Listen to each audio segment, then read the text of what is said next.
O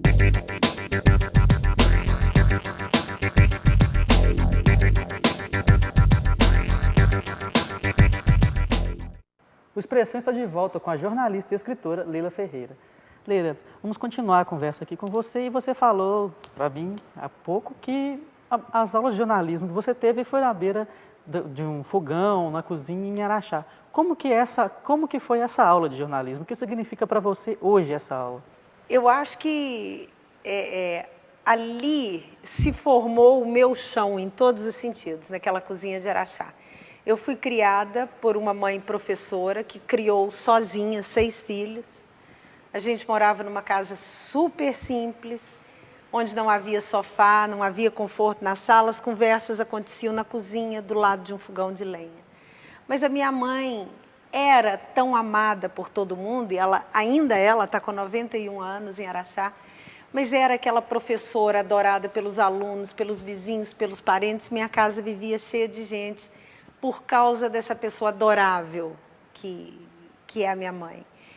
E ali na cozinha as conversas aconteciam entre jovens, crianças, velhos, adultos, pobres, ricos, classe média, e a gente de todo jeito ali.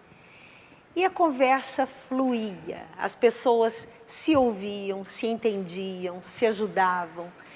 E eu acho que ali é que eu me encantei com as palavras, tive vontade de ser jornalista. Ali você aprendeu a ouvir também. A ouvir, que é uma coisa fundamental, né? Que eu acho que a base da comunicação não é a fala, é a escuta.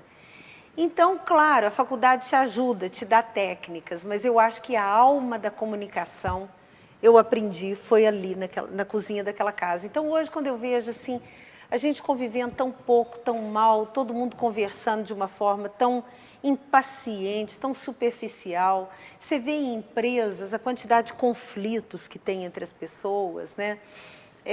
Eu vi um dado há pouco tempo, eles fizeram um estudo nos Estados Unidos que parece que 70% dos problemas de produtividade nas empresas são provocados por conflitos entre as pessoas, né? Então eu fico pensando, por que a gente custa tanto a se entender hoje? E cada vez que eu esbarro nessa questão, eu volto para aquela cozinha, para pensar o que tinha ali que facilitava tanto a convivência e a conversa.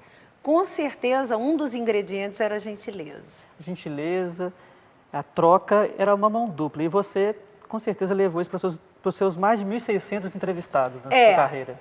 Que é aquela coisa da conversa prazerosa, né? Eu falo, foram mais de 1.600 entrevistados, foram mais de 1.600 cursos universitários que eu fiz. Porque cada entrevista te ensina, te humaniza, aproxima você de você mesmo, aproxima você do mundo. É um exercício de autoconhecimento e, ao mesmo tempo, de conhecimento do outro. Eu sou fascinada pela possibilidade de entrevistar. E eu sempre conto que a minha mãe, a gente teve uma vida de muito sofrimento em Araxá. Era muito difícil, extremamente difícil. E a minha mãe ficava sem respostas para dar para nós, de tantos problemas e de tamanha gravidade dos problemas. Então, ela ficava perguntando, fazia várias perguntas e falava com a gente que era para a gente fazer perguntas também, ainda que ela não soubesse responder, e ir de pendurando as perguntas nos galhos da mangueira. Então, ela me perguntava as coisas como se eu fosse adulta. Eu, com 7, 8 anos de idade, minha mãe perguntava: minha filha, o que vai ser de nós? Minha filha, até quando nós vamos dar conta dessa vida? Minha filha, o que nós vamos fazer? Nenhuma resposta. E eu perguntava: mãe, para onde nós vamos? Mãe, e agora? Aí ela falava: agora nós já penduramos as perguntas todas nos galhos da mangueira, você vai ver como é que a gente vai se sentir melhor. Vocês se formaram pessoas primeiro, depois o profissional. Exatamente. O Einstein dizia que, antes dele pensar em ser um homem de sucesso, ele pensava em ser um homem de valores, que uma coisa era atrelada à outra. Você também entende dessa forma?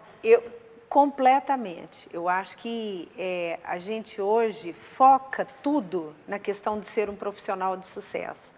Mas eu acho que muito antes de você ser um profissional de sucesso, você tem que ser uma pessoa interessante. E uma pessoa boa. Hoje, é como se fosse meio brega dizer, ele é tão bom, ela é tão boa, ele é bondoso. E isso é a coisa mais importante do mundo, a bondade, a integridade, até a simpatia. Antigamente usava, você falar, fulano é simpático, fulano é tão simpática, né? Hoje não, você tem que ser bem Você olha muito para sucedido. os resultados finais e esquece da pessoa. É uma coisa de resultado. E como é bom quando você encontra uma pessoa boa, simpática, leve, gentil, generosa, agradável.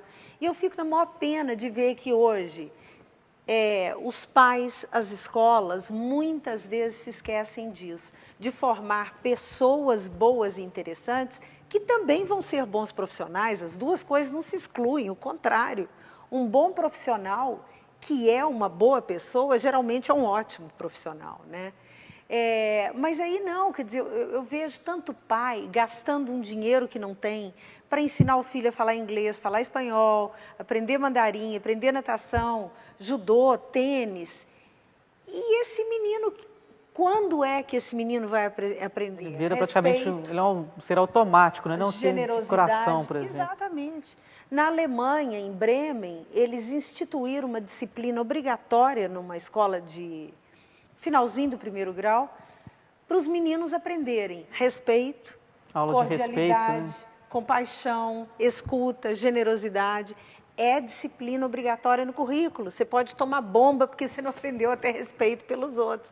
Né? Quer dizer, essas coisas são fundamentais. Então, quando a minha mãe me ensinou de pendurar perguntas na mangueira, ela estava me ensinando a refletir sobre a vida. E essa foi minha faculdade, porque foi aprendendo a perguntar com ela que eu aprendi a perguntar para o entrevistado, né? E a perguntar para mim mesma uma infinidade de coisas. Eu acho que esse livro, A Arte de Ser Leve, ele é, na verdade, a continuação dos exercícios da Mangueira de Araxá.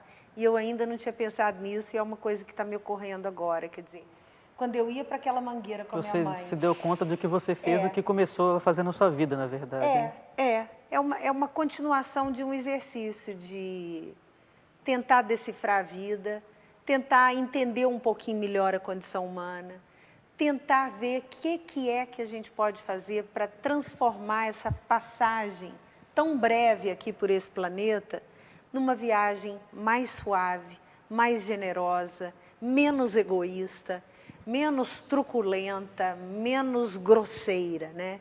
Eu acho que a gente passa tão pouco tempo aqui nesse planeta Terra e a gente se maltrata tanto, a gente somos tão ríspidos uns com os outros, tão agressivos uns com os outros e tão pesados, né? A sensação que eu tenho é que a gente faz dieta o tempo todo para emagrecer o corpo e a alma está obesa, né?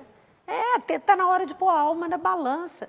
Os egípcios faziam isso. Da pena, né? Que você punha a pena de avestruz, punha o coração num prato da balança, a pena de avestruz no outro. Se o seu coração pesasse o mesmo tanto da pena de avestruz, você seguia o caminho, né, para outra vida. Meu Deus do céu, se a gente for colocar a alma na balança hoje, o prato vai encostar lá embaixo. Leila, você também tem uma coluna na Marie Claire. E essas mulheres, elas te dão retorno também da gentileza que você faz a escrever para elas? Elas se sentem também como a Leila está ajudando a mulher que está lendo a Marie Claire? Eu não sei nem se ajudar. Assim, a vontade que eu tenho quando eu escrevo para as mulheres é que elas reflitam. E se dessa reflexão vier uma ajuda, ótimo. Com a coluna, a resposta não é tão direta, mas durante um ano eu tive um blog na Marie Claire, que eu parei de fazer justamente porque eu não tinha tempo para responder as leitoras. Porque aí era aquela quantidade enorme de e-mails e era super interessante. Dava para fazer um livro só com essa troca de e-mails, né? Das mulheres contando as dificuldades, as alegrias, pedindo opinião. Só que eram e-mails que exigiam uma resposta mais detalhada, mais demorada. E eu, com esse tanto que eu viajo, esse tanto que eu corro, não tinha tempo. Parei de fazer o blog, estou só na equipe de colunistas da Marie Claire, então eu escrevo lá, na verdade, 4 em 4 meses. Nós somos 4 colunistas para a página final da revista. Mas tem retorno, é um retorno interessante. Você tem uma relação muito forte com a mulher, a seguinte, a profissão da mulher. E no jornalismo, que diferença você percebe quando você começou, sendo uma mulher, e hoje? As mulheres no jornalismo. Engraçado que eu nunca senti muito essa diferença, né? Eu tenho mais de 20 anos de jornalismo e mesmo na época em que eu comecei, quer dizer, eu fui fazer jornalismo já mais tarde, eu já estava com quase 30 anos, porque eu fiz letras primeiro, eu queria ser professora de português, de literatura, cheguei a fazer um pedaço do mestrado em literatura, mas depois eu falei, não, o que eu quero é jornalismo. Eu achava que não podia ser jornalista porque era tímida demais. Falei, não, eu sou obrigada a vencer essa timidez e correr atrás desse sonho de ser jornalista. Mas aí eu fui fazer jornalismo mais tarde. Agora eu estou com 57 anos, então eu devo ter uns 25 anos de jornalismo, por aí. E, quer dizer, 25 anos atrás, a realidade era outra.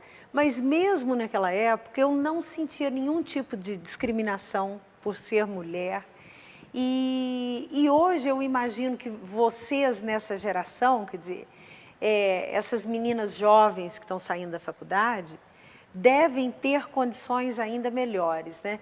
Eu acho que, felizmente, o jornalismo é uma área que é bem oxigenada.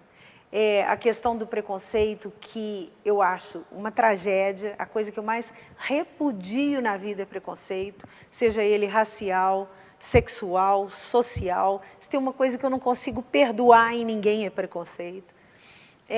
Eu acho que o jornalismo é uma área em que o preconceito é mais brando. Então, é essa mais bem questão, tratado, mais discutido. Né? acho que é mais debatido, né? Então, eu, pelo menos, pessoalmente, nunca senti essa questão da diferença por ser mulher. E livros, você tem em mente mais alguma ideia que você queira colocar em um livro? Guilherme, o livro que eu tenho vontade de fazer, já me disseram que não vende. Então, eu acho que editora nenhuma vai querer, mas eu tenho muita vontade de fazer um livro sobre viagens. Eu viajo muito, há muitos anos, eu amo viajar. Eu tenho vontade de fazer um livro sobre viagens que dão errado, sabe? Então, assim, aquela pessoa... Por experiência própria? Muitas vezes. Por exemplo, eu fui uma vez num Réveillon em Barcelona, perguntando para o pessoal do hotel, onde é que as pessoas locais vão?